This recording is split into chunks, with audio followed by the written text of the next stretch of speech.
My name is Liana Morel, and I'm 31 years old. I've always thought of myself as someone steady, organized, practical, maybe even a little predictable. I manage projects for a living, and I like when life behaves like a checklist. Boxes ticked, tasks completed, stability. It's what I built my world around, or at least that's what I thought until the night my boyfriend decided to turn our relationship into a competition. Tristan and I had been together for 3 years. He was 28, charming, playful, the kind of man who could make a grocery run sound like an adventure. We lived in my condo, my name on the mortgage, my name on every bill. He covered the groceries, sometimes the Wi-Fi. It was an arrangement that worked simple, balanced, easy.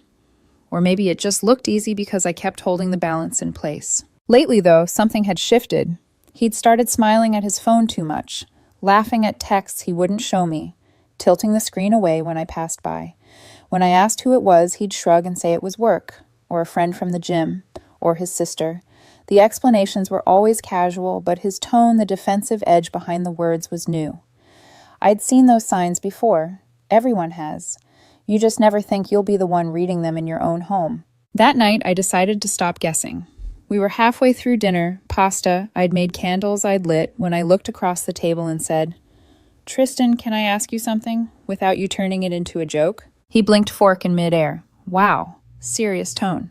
Okay, shoot. You've been distant lately, always on your phone, and you keep mentioning this guy Declan from your fitness group. The silence that followed wasn't heavy. It was sharp, like the pause before a glass falls. Then he sighed, dropped his fork, and looked at me with the kind of pity that makes your stomach twist. "Liana," he said softly, like he was about to deliver a eulogy, "you're great. You really are. You're kind, responsible, stable, but..." There it was, the but, the sharp blade hidden inside affection. "I'm 28, he continued. This is supposed to be my prime, and I'm not sure I want to settle yet. Declan's just different, spontaneous, fun. He makes me feel alive." I felt my pulse spike. Alive, I repeated, as opposed to what Tristan existing. He gave a tiny apologetic laugh, like he wanted me to find this amusing. "You're taking it the wrong way. I'm just saying, I need to figure out what I really want. I need to make sure I'm not missing out." My voice came out steadier than I expected.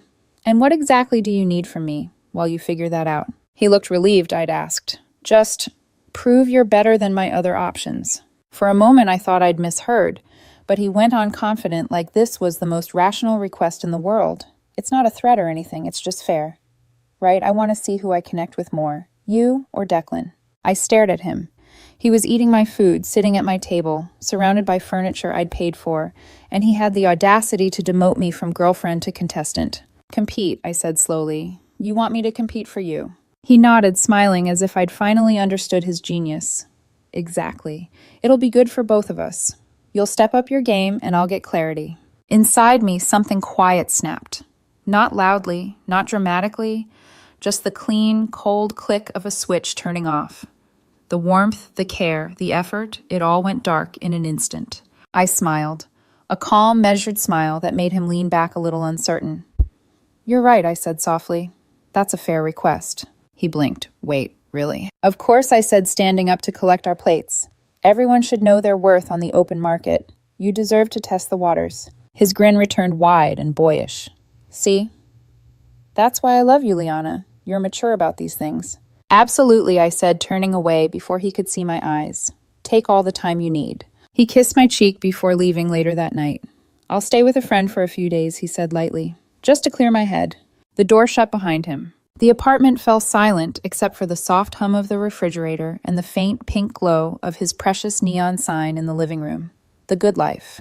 That's what it said in blinding cursive. I stood there staring at it and whispered to the empty room, "You want to compete, Tristan, fine. Let's see how you handle losing by forfeit." That night, I sat at my desk, opened my laptop, and began researching local storage units, the kind with security cameras, climate control, and strict access codes.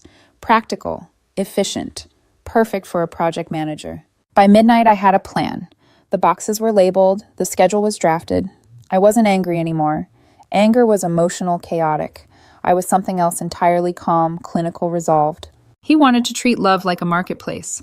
I'd show him how business was done. As I turned off the lights and let the condo fall into darkness, that garish pink glow from the Good Life sign spilled across the floor like a final warning. He wanted competition, I thought, closing the door to our bedroom. He just didn't realize the game was already over.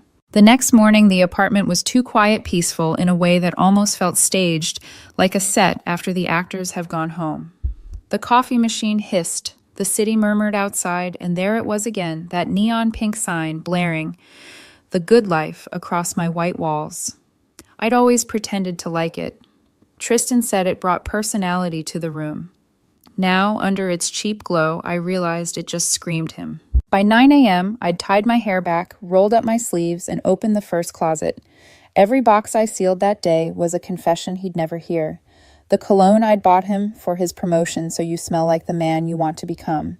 The leather jacket from his last birthday pricey, impulsive a splurge because you deserve it. I ran my fingers across it before folding it neatly into a box labeled outerwear. The methodical rhythm of packing was soothing. 3 years of memories reduced to inventory. Shirts, gadgets, watches, he never wound. Each item a tiny monument to self-absorption. I didn't cry. I didn't even hesitate. Somewhere between box 6 and 7, I realized what I was doing wasn't revenge. It was housekeeping. Emotional, but efficient. When I reached the neon sign, I hesitated for just a second. Its pink light had always flooded our nights. He'd loved it. He said it made the place look Instagram ready. I'd hated it, but I'd smiled anyway. Now unplugging it felt sacred. The room dimmed instantly, as though it had taken its last breath. I wrapped the glass letters carefully in bubble wrap, layer after layer, until it was silent. That's when I noticed his iPad blinking on the nightstand. A notification, "Declan, see you soon." I almost laughed. Of course. The other option. The man who made him feel alive. I took a slow sip of coffee, opened my laptop, and booked the nearest storage facility with a 10 by 10 climate-controlled unit. 1 month minimum $180. Paid up front. Then I picked up my phone and sent a text. "Liana, hi Declan. You don't know me, but I think we share a common interest, Tristan." It took only 2 minutes before the typing bubbles appeared. "Declan, wait, what?" "Liana, he told me he's exploring options. You're apparently one of them. He left a lot of his belongings here. I'm moving them into storage. Want to split the fee?" Another pause. Then, "Declan, is this a joke?" "Liana, no. He said I need to prove I'm better than you. I'm declining the competition. I just need to know if you want to pay half for his things." 3 dots. Then a long silence. Then finally, "Declan, you're serious." "Liana, completely." "Declan, he told me you were some clingy ex who wouldn't move out." I smiled faintly. "Ah, so he recycled the narrative early." "Liana, then consider this your refund. $90. Venmo works." Less than a minute later, the notification popped up. "Declan paid you $90. "Declan, he's unbelievable. Good luck, seriously. You're better off." "Liana, oh, I know." By the time noon hit, I was hauling the last box down to the car. The building's elevator mirror caught my reflection, a woman in an old sweatshirt, no makeup, eyes steady. Calm looked good on me. At the storage facility, the attendant barely looked up from his desk when I signed the paperwork. "Unit 112, he mumbled, sliding me the keys. "First month's paid." The metal door screeched as it rolled up. Inside, the air smelled of dust and concrete, a perfect grave for what used to be us. I stacked the boxes in clean lines, double-checked each one like a project audit. The neon sign went in last, resting against the back wall. I locked the unit, slid the key onto my keyring, then took a photo. One photo, evidence of closure. When I got home, I made tea and texted Tristan. "Liana, hope. You're getting the clarity you wanted. I took care of your things. They're in storage. Unit 112, new self-storage, Bypass Road. Rent paid for a month. Declan has the other key." 3 minutes later, he read it. No reply. 10 minutes. Still nothing. Then finally, "Tristan, what the hell do you mean Declan has the other key?" "Liana, it seemed fitting. You two are exploring your options together." "Tristan, Liana, this isn't funny." "Liana, it's not meant to be. It's logistics." I put my phone face down on the counter and took a long breath. For the first time in weeks, the condo felt quiet, weightless. No background music, no pink light, just the gentle hum of peace. That night, I slept alone in the bed he once occupied. The sheets smelled faintly of his cologne, but instead of tightening my chest, it made me smile. People talk about empowerment like it's a loud declaration. It's not. It's silence. It's a clean apartment. It's the absence of chaos. As I turned off the bedside lamp, I looked around the empty room and whispered to the darkness, "This is the good life, Tristan. You just don't live here anymore." It happened faster than I expected. 2 days after I sent that text, I heard the rattle of a key in the front door. Then the metallic scrape, scrape jiggle of someone realizing the lock had changed. Then came the pounding. "Liana." "What the hell? Open up." "Why isn't my key working?" I didn't rush. I let him knock again, harder this time. The sound echoed through the quiet condo, the way thunder rolls through an empty canyon. Finally, I walked to the door and opened it, no chain, no hesitation. Tristan stood there, suitcase in one hand, an incredulous look plastered across his face. "Did you change the locks?" I nodded, "Yes." "You what?" Why, his laugh was short and sharp. "This is insane, Liana. You can't just—" "Actually," I said softly, "I can." He blinked, confused. "This is my home." "No," I corrected. "It was our shared space. But my name's on the deed, my name's on the bills. You told me to compete for you, remember? I've chosen not to play." The words hit him like cold water. He took a step forward, lowering his voice, as though he could smooth the situation with charm. "Come on, babe. Don't make a scene. I was just joking around the other night. You're really going to throw everything away over one conversation?" "Conversation," I repeated, folding my arms. "You told me to prove I'm better than another man. That's not a conversation, Tristan. That's a job interview I didn't apply for." His tone shifted, soft pleading, curdling into irritation. "You're overreacting. Look, I just needed space to think. I stayed at Declan's place for a couple nights, but that doesn't mean—" I raised an eyebrow. "Declan's place." He froze. "What?" "No, I meant with friends." "You're twisting my words again." "I'm not twisting anything," I said. "Your things are in storage. They're safe, organized, and labeled. Unit 1 and 12, new self-storage on the bypass. Rent's paid for a month." "Storage." His voice cracked. "You move my stuff without asking." "Of course I asked," I said coolly. "You asked me to compete. I declined." He blinked as if struggling to process words that no longer bent around his ego. "Where's my stuff, Liana? Seriously. Where is it?" I leaned against the doorway. "In storage. The key's with Declan. I figured since you were exploring, you two could start by sharing some responsibilities." The color drained from his face. You gave my key to him." "Yes, he paid for half the unit. Seemed only fair." For a long second, there was nothing but silence between us. The kind of silence that reveals who's in control.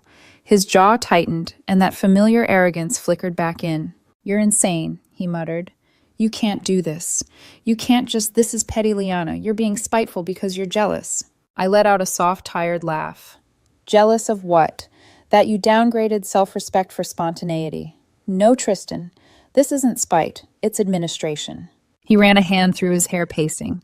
"I can't believe this. You're actually serious." "I am." I said, my tone level, calm, professional even. "I've sent you the address. You can retrieve your things anytime. But you no longer live here." He looked up at me, eyes wide, a blend of confusion and hurt that almost looked real. "You're really done, aren't you?" "Yes," I said. "Completely." For a moment, he seemed to deflate, his shoulders sinking as if the weight of his own choices had finally found him. "You used to love me," he whispered. "I did," I said, "and I used to think that was enough." His hand twitched like he wanted to reach for me, but I didn't move. Neither of us did. The distance between us wasn't just physical, it was a clean, invisible wall made of every lie, every deflection, every moment I had accepted less than respect. Finally, he exhaled, muttering under his breath, "You'll regret this." I tilted my head. "Maybe, but at least it'll be my regret, not yours." He hesitated in the doorway, then turned sharply and walked away. Suitcase wheels thudding down the hall. The sound faded, leaving only the quiet hum of my refrigerator and the faint echo of my own heartbeat. When I closed the door, I didn't cry. I didn't smile either. I just stood there breathing. The air felt cleaner, somehow lighter. I walked into the living room and flicked off the lamp. Without that garish pink glow of the Good Life sign, the apartment looked different, mature, real, peaceful. I sank into the sofa, wrapped my hands around a cup of cooling tea, and whispered to no one in particular. He thought I'd beg. He never understood I was the one keeping him safe, not the other way around. Through the window, the city pulsed with life, thousands of people chasing something they thought they needed. For once, I didn't feel part of the chase. I felt still. That night, I slept without waking once. And in the morning, when I opened the blinds and sunlight replaced the empty pink glow, I realized something simple and beautiful: silence doesn't mean loneliness. Sometimes it's the sound of peace reclaiming its space. 3 days after Tristan's dramatic exit, the peace I'd started to settle into shattered, with a sharp, insistent knock. Not the uncertain, hesitant kind that comes from guilt. This one was practiced, authoritative, the kind of knock that assumes doors exist to be opened for them. When I peered through the peephole, I almost laughed. Tristan stood there, arms crossed, his expression tight and performative. Beside him was an older man in a tailored navy suit posture, ramrod straight, jaw clenched, the mirror image of Tristan 30 years older. Robert Langford, his father. I recognized him instantly from the one and only dinner we'd ever had together, when he'd spent an hour explaining how real partnerships were built on power and leverage, not love. I opened the door just enough to lean on the frame. "Robert, Tristan," Liana Roberts said in a smooth, polished tone that dripped condescension. "My son tells me you've," how did he put it, "illegally evicted him." My lips curved slightly. "That's an interesting interpretation." Robert ignored the sarcasm. "You changed the locks. You moved his possessions. You're holding his property hostage." He gave a slow, measured smile, the kind of smile that usually makes people fold. "That's a serious issue, young lady." Tristan jumped in, voice sharper. "Dad, she's being totally unreasonable. She threw me out over a misunderstanding. She's got all my stuff, my sign, my clothes, everything in some storage unit." "Storage unit," Robert repeated, pretending to be scandalized. "Liana, do you have any idea what kind of legal trouble you could be inviting?" I stayed calm, folding my arms. "His belongings are in a secure storage facility. I paid for the unit myself. Rent's covered for a month. Nothing is being held hostage. It's all documented." Robert gave a little chuckle, the practiced kind powerful men use to condescend. "Now listen, I've been in construction and real estate for 35 years. I know the law, I know property rights, and I know intimidation when I see it." He stepped closer. "My son tells me that neon sign alone is worth $1,500. $1,500 of bad taste," I murmured. He ignored the jab. "Here's what's going to happen. You're going to let him in to collect his things. Today. No drama. No police. No complaints. You'll both move on peacefully." Behind him, Tristan's eyes darted between us, half hopeful, half smug. I tilted my head, smiling faintly. "Robert, I appreciate the monologue, but Tristan doesn't live here anymore, legally or emotionally. His things are already packed and secured. He can access them any time. The address is on the message I sent him." Robert's smile faltered. "You can't just unilaterally decide that, young lady." "Actually," I said, stepping fully into the doorway, "I can. My name's on the deed. His name isn't. He was a guest, not a tenant. Guests can be asked to leave." Tristan scoffed. "You're unbelievable. You're acting like some cold corporate executive. Who does that to someone they loved?" "The same person you told to compete for your affection," I said evenly. "You just didn't like losing." For the first time, Robert's charm cracked. His jaw tightened. "You're making a big mistake. You think you're clever, but you don't know who you're dealing with." He stepped closer again, lowering his voice. "I've built half the condos in this district. I make one phone call, and I can have city inspectors crawling through this place tomorrow. Let's see how clean those legal rights hold up under pressure." Ah, there it was. The bluff. The family's favorite language, threats disguised as civility. I took a slow breath, then met his stare head on. "Robert, are you threatening to file false complaints with the city as retaliation for a breakup your son caused?" His expression flickered. "I'm just saying things could get complicated." "I'm fine with complicated," I said. "My building passed inspection 6 months ago when I refinanced. And my landlord, he's a retired city inspector himself. So please, by all means, make that call. It'll be interesting to see which of us the city believes." The silence that followed was delicious. Tristan shifted awkwardly, whispering, "Dad, maybe let's just—" Robert cut him off sharply. "We're leaving," he snapped. Then to me in a low voice, "You'll regret this, Miss Morell. Women like you always do." I smiled, calm and cool. "Maybe. But at least when I regret something, it's mine, not my father's." His nostrils flared, but he said nothing.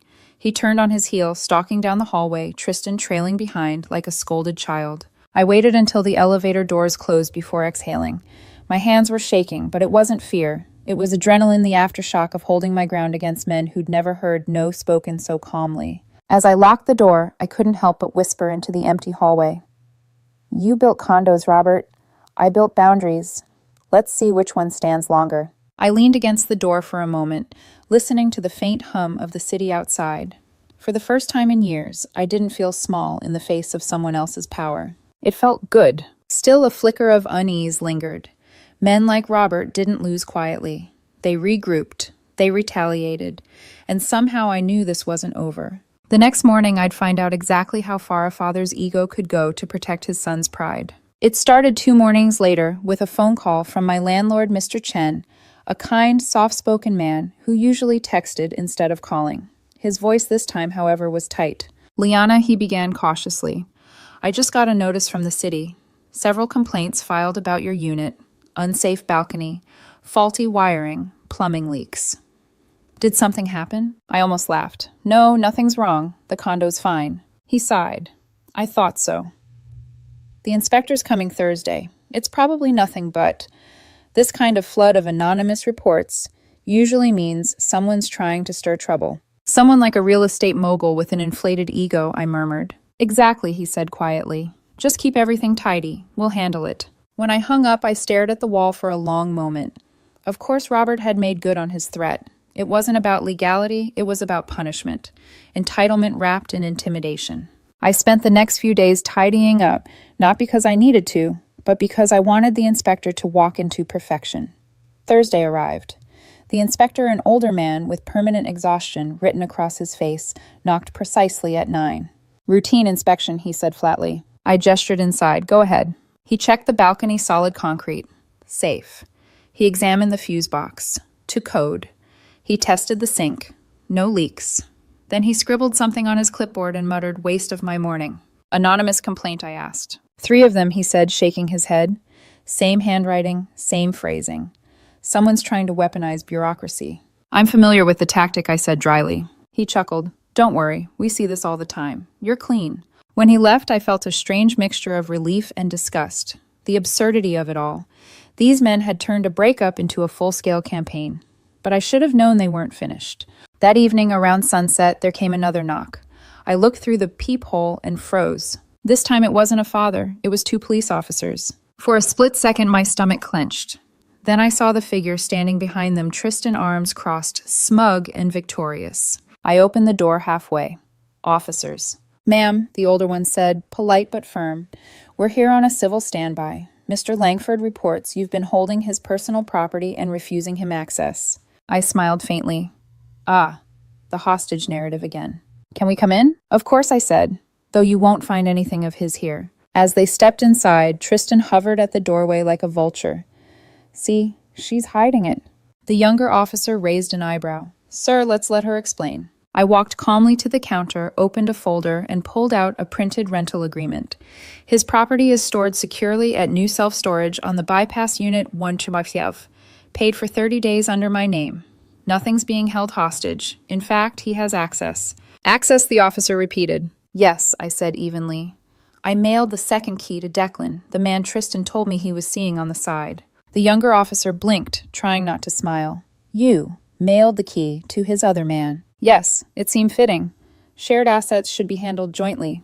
Tristan's face went scarlet. "This is insane. You can't just—" "Sir," the older officer interrupted. "Did you receive the address for this storage unit?" Tristan hesitated. "Yes, but—" "Then you have access to your property. This is a civil matter, not a criminal one." "That's ridiculous," he snapped. "She's playing games." The older officer sighed, flipping his notebook shut. "We don't get involved in relationship disputes, sir. She's provided evidence your belongings are secure. If you want them, go to the storage unit.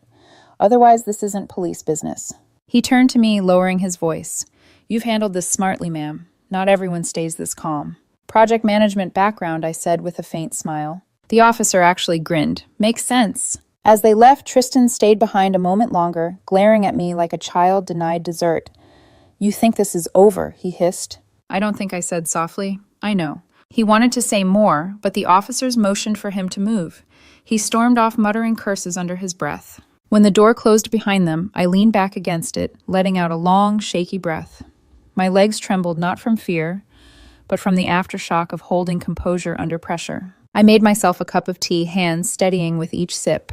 Outside dusk fell over the city, painting the sky in muted golds and blues. For the first time, the silence didn't feel like a void, it felt earned. Later that night, I sat on the balcony legs curled under me and let the night air wash away the leftover adrenaline. Somewhere in the distance, a siren wailed. For once, it wasn't mine to answer. They could file complaints, send cops, make calls, but they couldn't touch what I'd reclaimed. My peace, my boundaries, myself. The game was officially over. 3 quiet weeks passed. No calls, no knocks, no pink light bleeding through my curtains.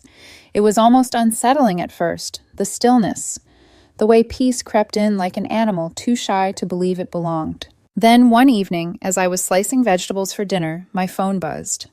Unknown number. For a moment, I considered ignoring it, but curiosity won. Declan, hey. Last time, I promise. Just wanted to say I mailed the storage key to Tristan. Certified mail. He refused to sign for it, and it got sent back. I paused, half a smile tugging at my lips. Typical. Declan again. Then his dad called me, threatened to report me to the IRS for my side gigs. So, I drove to the storage unit, used my copy of the key, took one item, the hideous pink sign. The rest I left the key inside the unlocked unit and told the company I was done. So technically, it's all his problem now. Declan. The sign is in my living room. It's kind of ironic, actually. The good life. Tell Tristan he can buy it off me, $1,500. Venmo. Declan. Anyway, I'm blocking this number. Just thought you'd appreciate the closure. I stared at the message for a long moment, then started laughing. Really laughing deep from the chest. The kind of laughter that comes from realizing karma sometimes has a wicked sense of humor. The infamous neon monument to Tristan's ego had found a new home with the man he'd chosen over me. Perfect symmetry. I leaned against the counter, still smiling, letting the absurdity settle. After all the chaos, all the noise, this was how it ended, not with shouting or revenge, but with an abandoned storage unit and a glowing pink punchline. I poured myself a glass of wine and walked into the living room. The walls looked different now, clean white, honest. No fake light pretending to mean happiness. I sat down and looked out the window. The city pulsed quietly below, unaware of the tiny wars people fight behind closed doors. My reflection stared back at me from the glass, no longer tired, no longer apologetic. Just me. For years, I'd believed love was endurance, keeping calm through storms, forgiving without pause, working harder to be understood. But now, as the night air slipped through the open window, I realized love without respect is just noise. And silence, real silence, the kind you build yourself, is a kind of freedom no one can take away. I picked up my journal and began writing just to feel the weight of it. He wanted options. I gave him space. And somewhere between the boxes and the broken lock, I found myself again. Outside, the sun dipped below the skyline, turning the city into shades of amber and indigo. I closed my eyes and let the moment settle. Somewhere out there, Tristan was probably telling people I was crazy. Let him. Let them all. Because the truth didn't need defending. It was written in the quiet, in the calm, in the life that was finally mine. I'd cleaned the apartment. I'd cleaned my heart. Freedom didn't look like fireworks or grand revenge. It looked like a woman sitting alone on her balcony, sipping wine, smiling softly with no one left to perform for. And as the evening light shimmered